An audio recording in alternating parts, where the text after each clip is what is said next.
Bon, on va démarrer, je pense tout le monde est présent, en tout cas, bienvenue à tous. Merci d'être là pour le track Construisez votre DRP dans le cloud AWS. Donc, je suis Julien Favre, cofondateur de la société Gecko, qui est une jeune société spécialisée dans le DRP. Donc, malgré ce que vous pourriez penser, il y a deux jeunes barbus qui viennent vous parler de DRP, donc c'est pas que un truc complètement has-been. Donc on savait que les entreprises continuaient à en faire. Néanmoins, on va le voir par la suite et durant toute la présentation, le DRP se renouvelle ou en tout cas évolue à travers les nouvelles solutions que permettent le cloud et notamment et particulièrement celui d'AWS. Donc on va venir écouter religieusement ce que Mathieu Traverse de la société Transdev va vous expliquer et va vous faire comme retour d'expérience. Mais tout d'abord, je vais vous présenter très rapidement finalement pourquoi Gecko on s'est spécialisé sur le DRP et à la rigueur quelles sont les offres complémentaires autour du DRP, puisque finalement l'ADN des cofondateurs et des employés de Gecko c'est du DRP, donc on a fait plus de 20 ans de DRP, ce qui nous a amené à constater des évolutions et surtout se rendre compte que ce n'est pas simplement de la réplication, mais c'est bien une orchestration des redémarrages, des scénarios tests et tester encore vos DRP. Et donc c'est une profonde connaissance du secours informatique qui nous a amené à nous positionner sur cette nouveauté qui était le cloud, en automatisant au maximum. Et donc en automatisant, vous rentrez également dans les couches DevOps. Vous devez adapter un minimum vos applications, vos services techniques, et donc vous mettez à refactorer un peu. Donc on utilise à la fois des mots buzz, mais néanmoins, dans le concret, c'est bien comment réussir à adapter vos applications pour leur redémarrage. Ce qui veut dire finalement, une fois que vous avez redémarré et fait des tests utilisateurs, vous êtes prêt à migrer ou en tout cas à éteindre votre data center et devenir data centerless, si on pousse le bouchon jusqu'au bout. Et donc finalement, naturellement, on se retrouve à être avec une bonne expertise de migration et d'hybridation vers le cloud. Et puis pour finir, une fois que vous avez fait toutes ces offres, vous faites du FinOps. Le FinOps, c'est quoi? C'est contrôler vos coûts et les améliorer dans le temps. Donc à la fois faire du reporting, de l'allocation en fonction des projets, de chacune des applications que vous allez secourir, savoir combien ça coûte concrètement et pouvoir le refacturer au métier. Et donc pour ça, il y a des outils, il y a des méthodes. Et nous, on s'est également spécialisé là-dedans, puisque derrière, une fois que vous avez réussi à bien identifier vos coûts et à les allouer, vous commencez à les optimiser. Et donc là, il y a également des méthodes que l'on approfondit. Et là, si vous souhaitez, on a des petits livres blancs spécifiques qui vous permettent de commencer à prendre connaissance de tout ça. Avant de laisser la parole à Mathieu, vous pourrez juste noter que sur notre compte Twitter gecko_SAS, François Cointe, qui est au fond de la salle, vous fait des dessins en live de toute la présentation. Et donc, je vous invite à les suivre et à les regarder. Ils sont assez sympas, drôles et donc assez légers. Et ça permet d'imager et d'égayer tout ce qu'on est en train de vous raconter. Et maintenant, je laisse la parole à Mathieu qui va vous faire son retour d'expérience. Merci.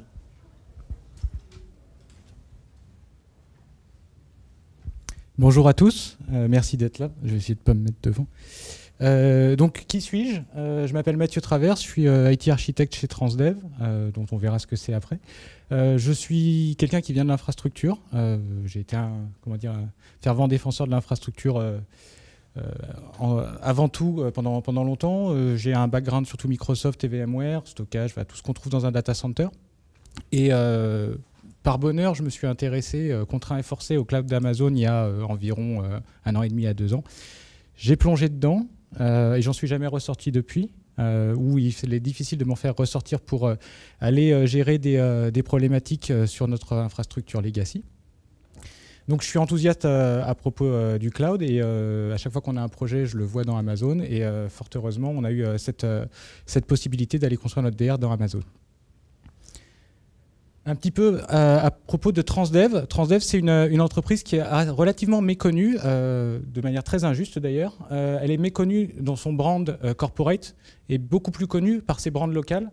Je vous ai mis les différentes, les plus connues en fait, de nos filiales, que sont des filiales de transport. On transporte des passagers, beaucoup. L'année dernière, 3,5 milliards de partout, sur 5 continents, dans 20 pays. On est environ 85 000, un tout petit peu moins de 85 000 dans le monde, et on fait un chiffre d'affaires 2016 de environ 7 milliards. Il est probable que si vous avez déjà pris le bus, le tramway, un ferry, un vélo partagé ou éventuellement même un super shuttle pour vous rendre à l'aéroport, ce soit nous qui vous ayons transporté. Au niveau de Donc le projet de reconstruire un DR, pourquoi est-ce qu'on en a eu besoin? Donc je vais faire un petit rapprochement sur qu'est-ce que notre IT. Jusqu'à présent, on avait une IT relativement traditionnelle composée de deux data centers centralisés, un nominal et un backup. C'est un petit peu le pattern qui a été évoqué ce matin sur les architectures traditionnelles. On est essentiellement, pour donner un petit peu de contexte, on est aujourd'hui essentiellement exclusivement sur des stacks Microsoft qui sont hébergés sur une stack VMware avec encore quelques serveurs physiques dont on n'arrive pas à se débarrasser, essentiellement pour des problématiques de licensing ou de compliance ou de performance. Pourquoi est-ce qu'on a eu besoin de refaire notre DR? Pour plusieurs raisons. Et il faut savoir qu'au fur et à mesure des projets d'infrastructure qu'on a pu mener, notre data center nominal a évolué, alors que notre data center de secours, qui n'était pas forcément une vraie priorité, a peu évolué. Et du coup, on a eu quelque chose de très asynchrone entre les deux environnements. Et rapidement, on s'est aperçu qu'on allait avoir des problèmes de compatibilité. Une ferme VMware dans une version sur un site qui doit se répliquer dans une ferme VMware d'une toute autre version, parfois end of life sur un autre site, on a des vraies problématiques de compatibilité. Et du coup, il s'est avéré qu'on a eu ce besoin de se dire il faut qu'on le rafraîchisse ou il faut qu'on le reconstruise, à choisir la bonne méthode.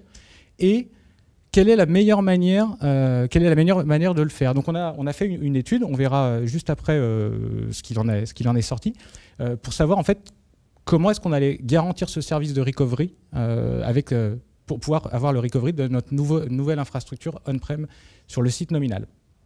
À côté de ça, on a eu deux projets connexes qui nous ont confortés également dans le fait de reconstruire notre disaster recovery. Le premier qui était un plan de sécurité corporate qui touchait d'abord l'identification de nos applications business critical, ce qui n'est pas une mince affaire. Ça a dégagé en fait donc un listing d'applications qu'on devait protéger de la meilleure manière possible, pays par pays. Et donc pour la France, il s'est dégagé la nécessité de construire un DR pour ces quelques applications. On a eu la chance en fait d'avoir un scoping qui a été relativement facilement faisable, de se dire nous savons que toutes nos applications ne sont pas business critical, elles ne sont pas toutes éligibles à un DR aujourd'hui, et on arrivait à scoper les applications qui l'étaient de manière relativement rapide. Et à côté de ça, on a un deuxième projet qui est notre stratégie de partir dans le cloud, d'Amazon. Et du coup, on avait un petit peu, donc on avait deux projets sur des timelines complètement différentes, et on s'est dit que ça pourrait être un frein en fait d'investir sur nos assets on-prem, alors qu'on avait à côté un projet de migration dans le cloud. Du coup, le choix a été relativement vite fait de se dire on va choisir Amazon comme target pour notre DR. Et alors, pourquoi on va choisir le cloud? On va choisir Amazon. Pourquoi le cloud? Pour ça, il faut se repositionner sur la définition du cloud.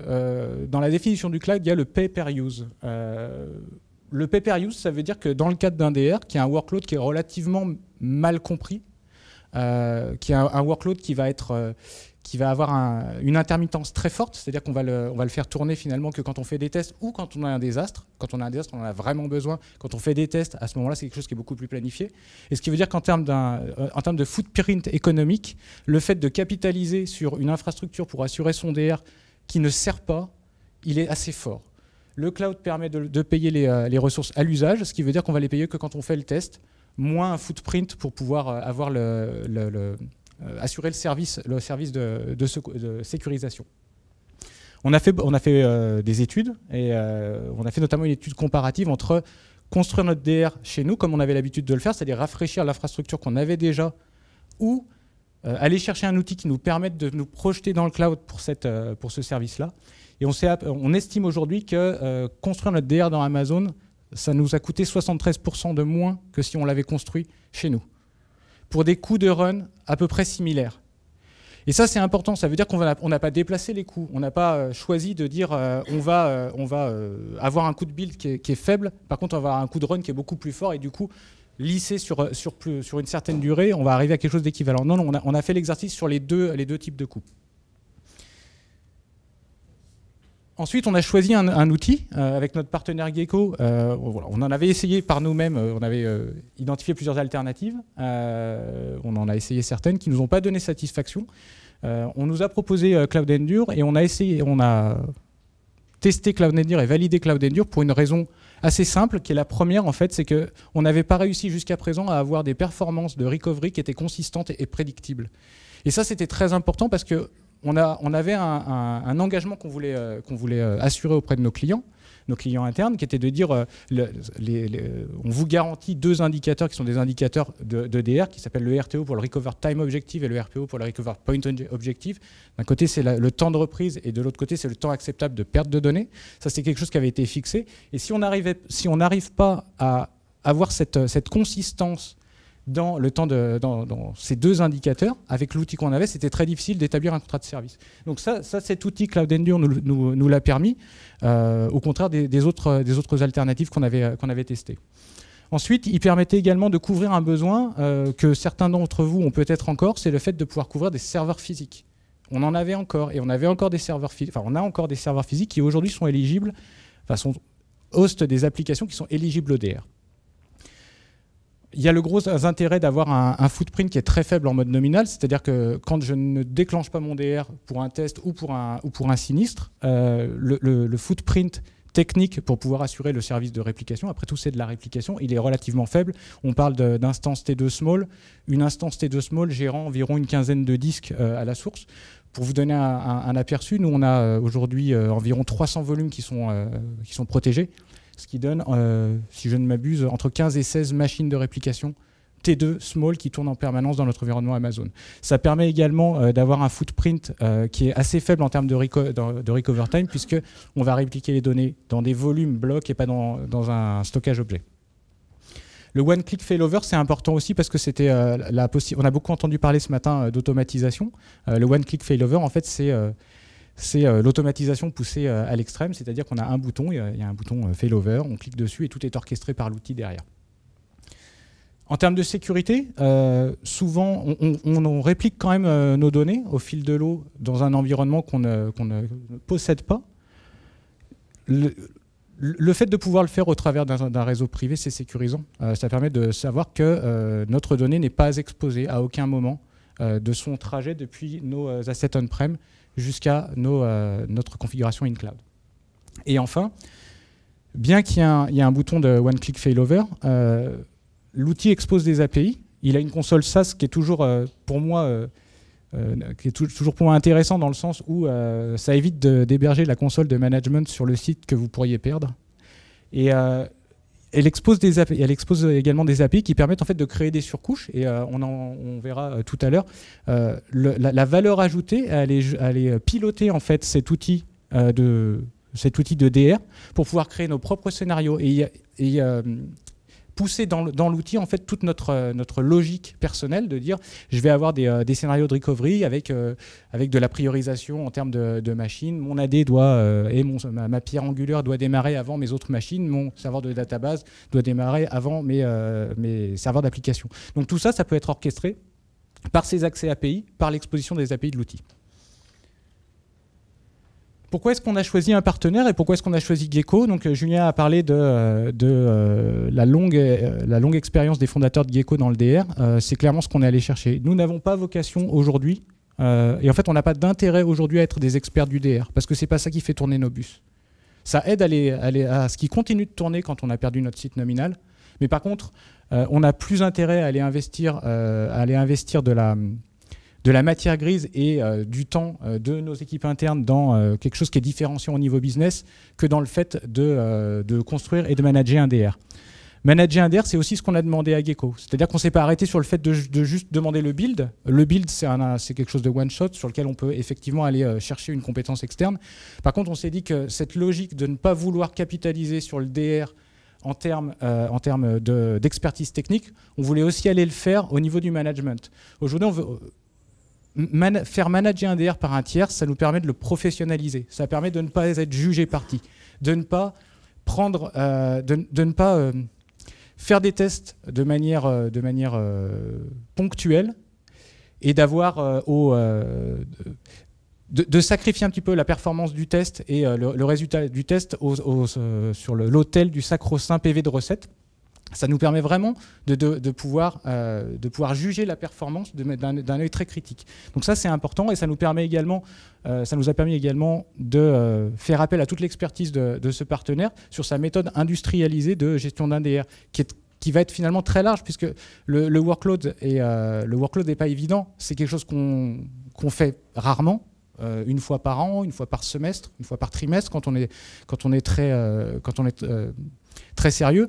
Je vous ramène ce matin à l'anecdote d'Adrian Cockcroft qui parlait justement de ce use case qui était souvent laissé pour compte.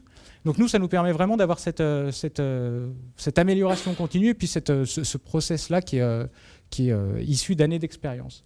Et en fait, ça nous a permis également donc, de nous libérer des tâches et d'aller nous concentrer en fait, sur le recovery applicatif, qui est là où est notre valeur ajoutée. Nous seuls connaissons nos applications de niche de transport, de laisser toute la partie heavy lifting sur un recovery d'un serveur Windows, d'un service Active Directory à notre partenaire, et de nous concentrer sur les process de recovery applicatif. Qu'est-ce qu'on a appris? Beaucoup de choses. On a appris déjà toute la complexité qu'il y avait d'identifier les bons workloads à protéger. Donc on a parlé tout à l'heure du scope au niveau des applications qui avait été facilement identifiable par le plan de l'analyse de sécurité qui avait été faite. Par contre, derrière, il va falloir rentrer dans ces workloads-là pour pouvoir justement éclater un petit peu l'architecture qu'on va avoir et scoper les différents composants de chacune des architectures pour se dire tel serveur qui peut être distribué et tel service qui doit être secouru avec un contrat de service qui pourrait accepter une dégradation de performance en cas de sinistre. C'est quelque chose aussi qu'on va aller dealer avec le business. Identifier et comprendre ces workloads, c'est vraiment important pour pouvoir savoir ce qu'on redémarre, comment on le redémarre, dans quel ordre. Il y a peut-être un SLA qui va être différent en fonction d'une application ou d'une autre. Nous, on n'avait pas cette contrainte-là, mais ça peut être quelque chose qui est du domaine du possible. Répliquez aussi vite que vous pouvez. Toute donnée qui est poussée ailleurs que dans votre data center, qui est le single point of failure, est protégée. Elle est peut-être pas...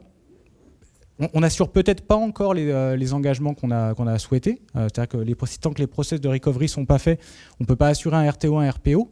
Par contre, la donnée, elle est protégée. Ça veut dire que ça doit être vraiment l'étape première. L'étape première, c'est je réplique, et une fois que j'ai répliqué, je construis mes process de recovery. Définir des objectifs atteignables, ça je renvoie toujours sur le scoping. Donc le scoping, c'est quelque chose qu'on avait fait. Le SLA, ça a été un petit peu plus compliqué. De se projeter dans le D de DR, disaster, de se projeter dans cette situation-là, de se dire si j'ai un vrai désastre et que j'ai perdu mon data center, en combien de temps je dois pouvoir le récupérer? C'est une vraie question. Si vous écoutez le business, c'est tout de suite.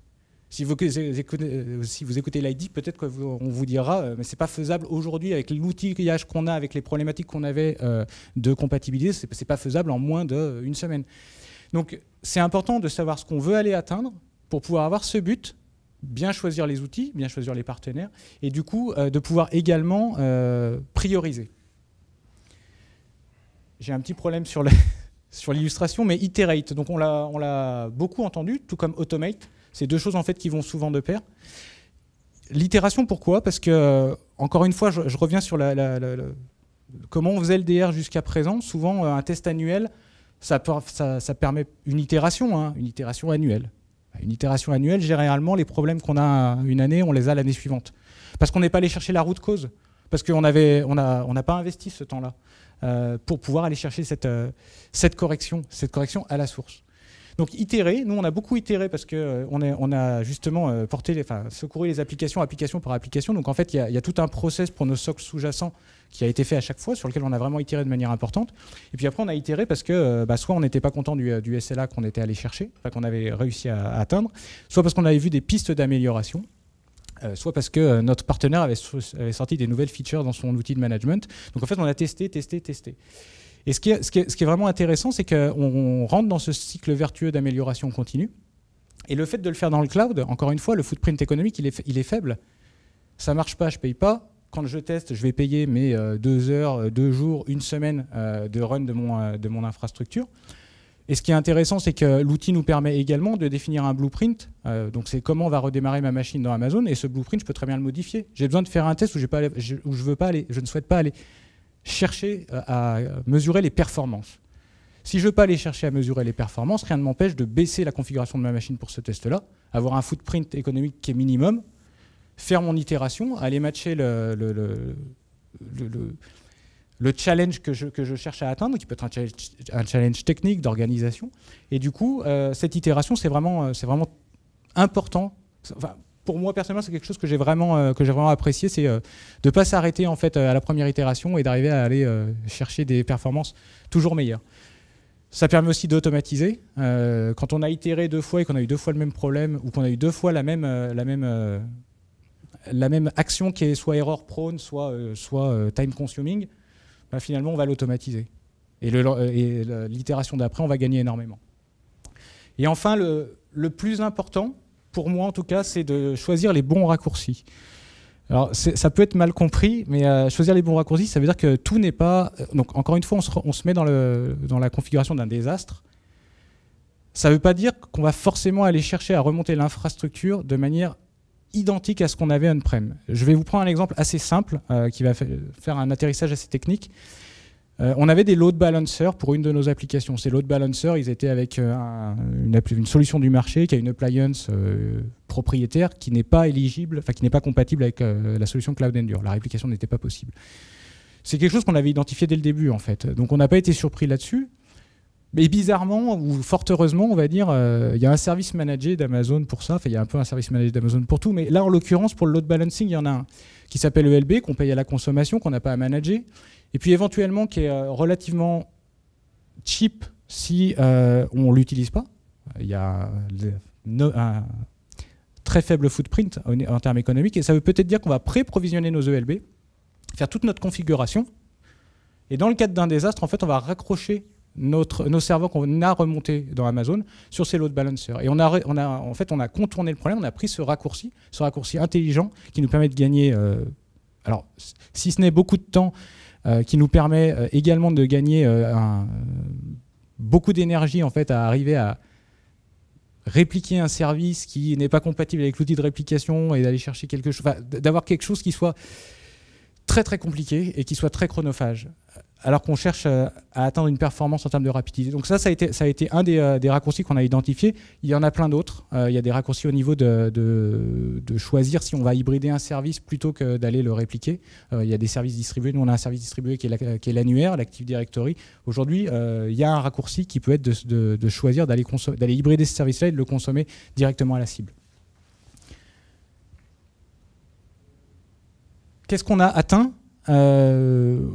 On a atteint aujourd'hui la protection de 70 serveurs sur notre parc d'environ 700 serveurs, donc c'est environ 10%. Ça représente plus de 20 Tera de données, 25 Tera pour être exact. Donc ça c'est déjà une grande victoire, c'est-à-dire qu'on a réussi à scoper, puis on a réussi à faire tous les serveurs, et on a réussi à les faire relativement rapidement, puisque la timeline du projet, ça a été entre le début de l'été et la fin du mois de septembre. On a réussi à atteindre un RTO de 4 heures, alors qu'on voulait s'engager sur 24. Donc on s'engage sur 24, on sait qu'on fait beaucoup moins, c'est toujours plaisant. Et un RPO de pratiquement 0. Alors pratiquement 0, ça veut dire que l'outil marchant par split.io, en fait, chaque écriture va être envoyée sur Amazon. Et la seule perte que vous pouvez avoir, c'est si l'écriture n'est pas passée entre le moment où vous déclenchez le failover et le moment où l'écriture a été faite. Ce qui engendre généralement, dans le cas où on perd une écriture, en termes temporels, c'est très très faible. On a également maintenant quelque chose de très professionnalisé en termes de service. On a un service qui est monitoré et managé à l'externe, par notre partenaire externe, qui est également monitoré et managé par sa surcouche de management qu'on voit là, qui n'est pas la console Cloud Endure, qui est une surcouche, dont il y aura plus de détails juste après, ce qui permet vraiment en fait, d'aller chercher de la surqualité par rapport à l'outil. L'outil permet une réplication, et ça on ne va pas le toucher, c'est sa secret sauce et c'est sa raison d'être. Sur la partie customisation, le fait de pouvoir attaquer les API a permis à notre partenaire de nous fournir en fait ce service customisé pour nous avec tous nos scénarios de recovery. Je vous ai mis un petit graphe sur les bénéfices de l'itération. Ce que vous avez en vert, en fait, c'est le RTO qu'on a fait sur chacun des tests ou des campagnes de tests qu'on a réalisées. Donc en bas, juin, juillet, août, septembre, octobre. Le temps de recovery qu'on a atteint, donc sur la première itération, on a fait 16 heures de recovery. C'était au mois de juin. Vous avez la timeline du projet avec les volumes en fait, qui vont grossir. On voit que sur le mois de septembre, on est arrivé sur le plateau, ce qui veut dire qu'on avait terminé au mois de septembre. On avait l'intégralité de notre data center, l'intégralité du scope des applications qu'on voulait protéger qui l'étaient. Et on voit que le bénéfice des itérations, c'est qu'à chaque fois qu'on a itéré, en fait, on a réussi à baisser le RTO. Et on voit également qu'à partir du mois de septembre, on a réussi aussi à baisser les coûts. Ça, c'est la courbe des coûts du coût de stockage dans Amazon. Parce que une fois qu'on a été libéré en fait de cette partie, de cette crainte en fait d'arriver à faire les choses, et comme on les a refaites, on s'est dit comment les faire mieux. Et comment les faire mieux, ça a été d'identifier, de prendre la facture. Nous, on a choisi ça. On a pris la facture, on a identifié qu'on avait des coûts qui étaient un poste de coût qui était élevé au niveau EBS, donc c'est la première chose qu'on a attaqué. On a trouvé une optimisation, on l'a mise en place, et donc on arrive à la fois à baisser le recover time objective et de baisser les coûts. Qu'est-ce que ça nous a apporté ? Si vous avez suivi un petit peu les tracks d'Amazon ces derniers temps, on parle beaucoup de super pouvoirs. Celui-là, il n'existait pas encore, donc je l'ai inventé. Ce partenariat entre Amazon, Cloud Endure et Gecko nous a donné le super pouvoir de se régénérer. Et aujourd'hui, on est confiant dans le cadre d'un des as de pouvoir assurer la continuité du service de nos applications critiques. Je repasse la main à Julien. Merci. Merci Mathieu.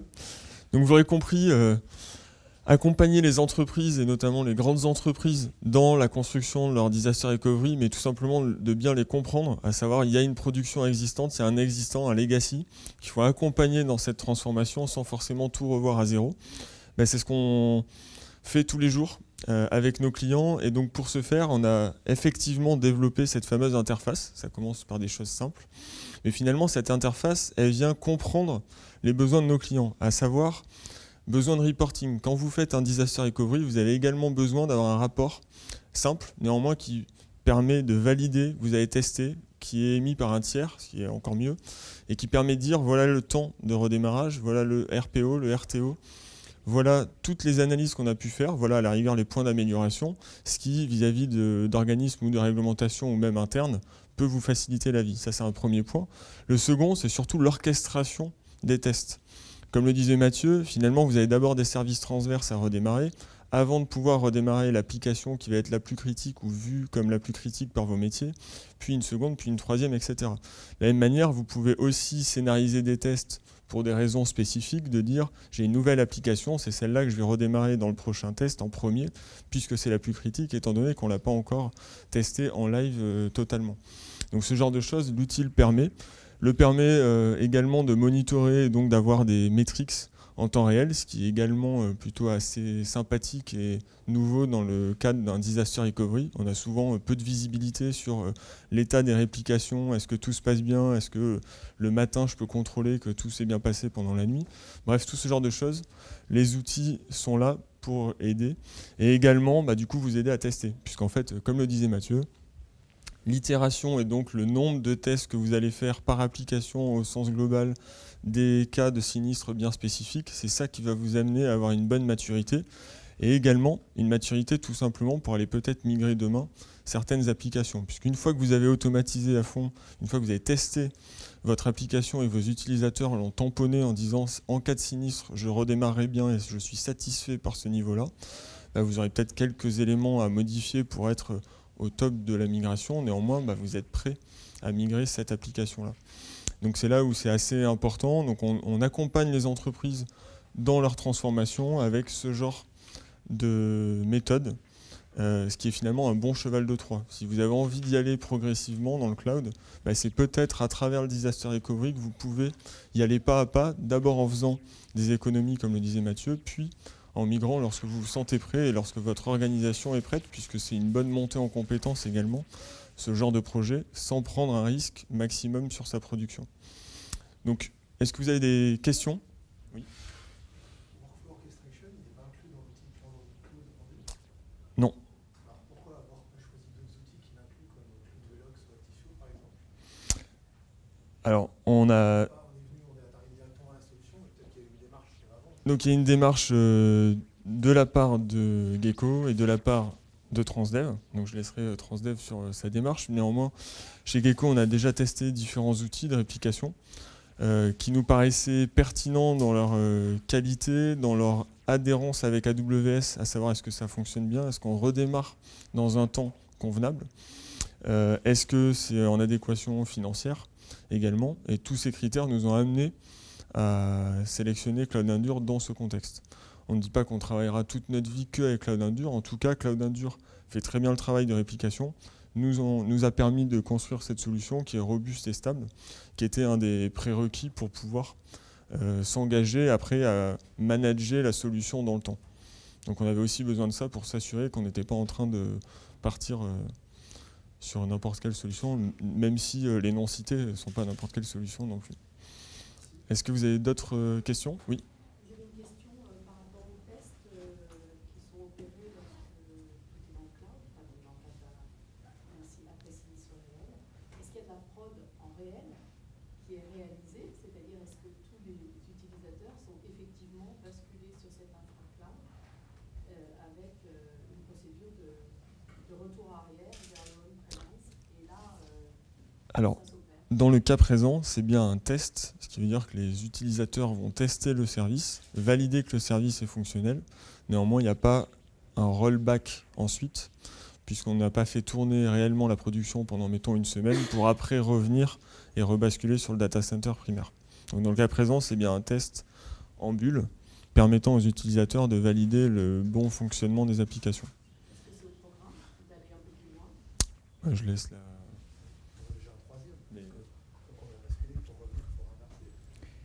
Alors, est-ce que c'est au programme? Aujourd'hui, non. Pourquoi? Parce qu'on a un projet de migration qui est en parallèle en fait de ça.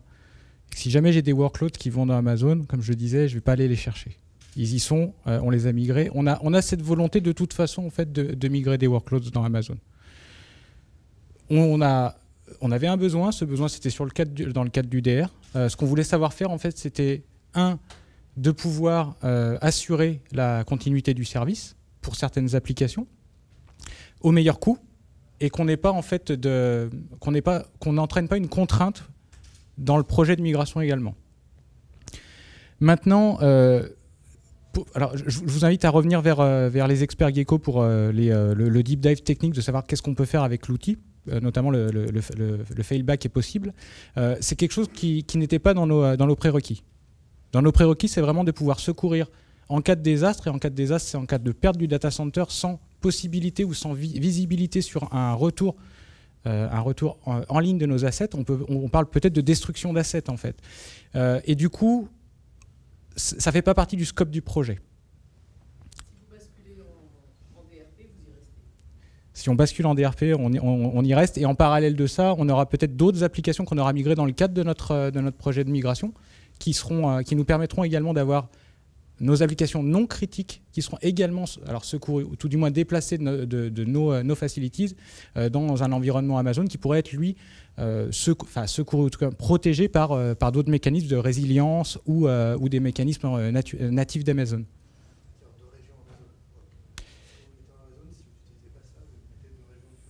Aujourd'hui, on les met dans une région et c'est déjà bien assez. On passe beaucoup de temps à essayer de les mettre dans une seule région.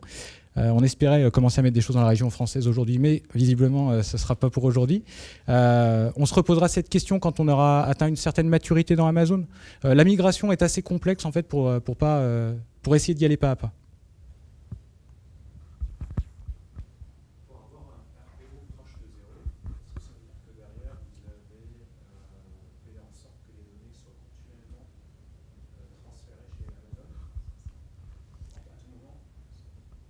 Alors, encore une fois, pour tout le deep dive technique, vous pourrez voir avec les experts de Gecko. Moi, j'ai plongé assez profondément quand même dans Cloud Endure. Moi, j'ai rien paramétré dans l'outil Cloud Endure. Chaque I/O en fait est splitté. Donc en fait, la granularité, elle est native à l'outil. Il peut y avoir du lag, ça c'est gérer un buffer dans le cadre où on va avoir une problématique de performance réseau. Donc tout ça, ça veut dire que le RPO peut augmenter dans le cadre mécaniquement d'une perte d'interco entre la source et la target. Par contre, au fil de l'eau, avec dans l'infrastructure que nous on a déployée, au fil de l'eau, on a ce RPO de pratiquement zéro parce que l'IO est envoyé tout de suite. Exactement.